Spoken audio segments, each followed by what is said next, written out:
Greetings, New Bedford families. My name is Andrew O'Leary, Superintendent of Schools, and I'm here with an update as we move into May. Now, first off, I want to acknowledge our teachers. This week is Teacher Appreciation Week, and there's no better time to recognize the incredible work happening in our classrooms and in our buildings every day. Now, it's often said that teaching is not just a job, it's a calling, and I agree. But let's also be clear, public education doesn't run on goodwill alone.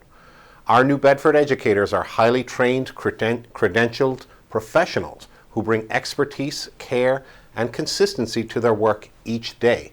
That's why those who commit to New Bedford for 5, 10, 20, or even 35 plus years are so vital. They are the backbone of our school system, and we do appreciate them. So if you see a teacher, thank a teacher this week and every week. Their work also shows just how rewarding the profession of teaching can be. When you visit our schools, it's easy to see why some of our students are now considering teaching as their own future path. We have a Future Teachers Club at New Bedford High School, and so many of our current graduates are going to pursue education as a major. And I'm proud to report that New Bedford Public Schools has reached record levels of teacher staffing and retention. More staff and more staff retained. That's a sign that we're not only attracting great educators, but we're also supporting them as a community should.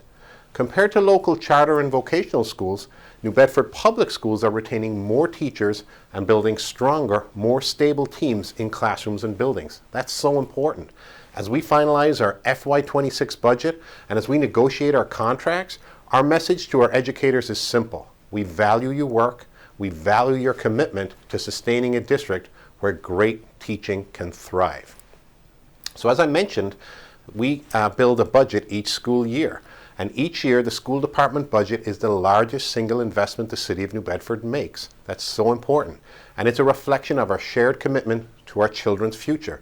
The proposed FY26 budget will total nearly $270 million, and funding is focused directly on student learning and school environments, including paying for teachers and support staff, paying for curriculum and instructional materials, paying for those social and emotional supports, technology, facility upgrades, and more. Now, if you look at news headlines, you'll see that many towns in Massachusetts are struggling with this year's budget. Schools are every town's largest area of investment. So in New Bedford, the school budget requires our city to commit about 15% of its total spending, and the state makes up the remaining 85%. In addition, we receive federal and state grants of up to $20 million annually to help meet special education and supplemental intervention needs.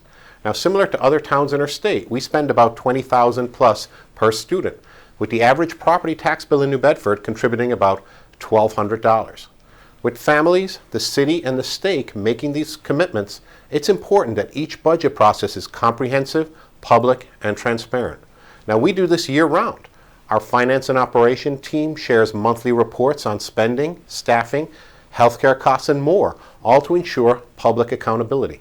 Twice each month, we hold meetings to review the major cost drivers. We forecast future funding, and we prioritize the investments that make the greatest difference.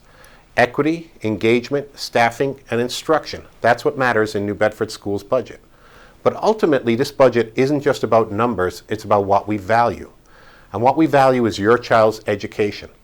We would love to hear your questions about the budget at this time and at any time. Please feel free to email me with input at superintendent@newbedfordschools.org. We love to talk school spending. Now, this month also brought College Decision Day, and I'm excited to share that this could be one of our strongest graduating classes yet in terms of college going. Our seniors have earned spots at some of the most competitive colleges in the country, including the Ivy League schools, and they've secured millions of dollars in scholarships and financial aid. These outcomes are built on years of hard work right within our schools. They're built on the strength of our advanced placement, international baccalaureate, dual enrollment, and early college programs. They also reflect the deep support our students receive from teachers, counselors, and you, their families.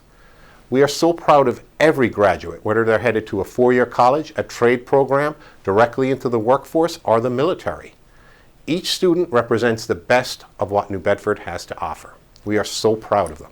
Now, I also want to give an acknowledgement to the district-wide art show. On Thursday, May 8th, Hundreds, if not thousands of people assemble on 455 County Street, and it is one of the most joyful events of the year.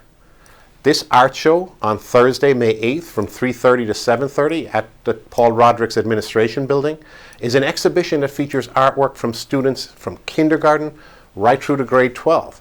It showcases their talent, creativity, and pride. It's a powerful reminder of why our investments in music, theater, and the visual arts matter, not just for test scores, but for whole child development and for student identity. I hope all can join us to see the art at 455 County Street. Come by anytime and take a look. Thanks as always for your trust and support. Let's finish this school year strong together.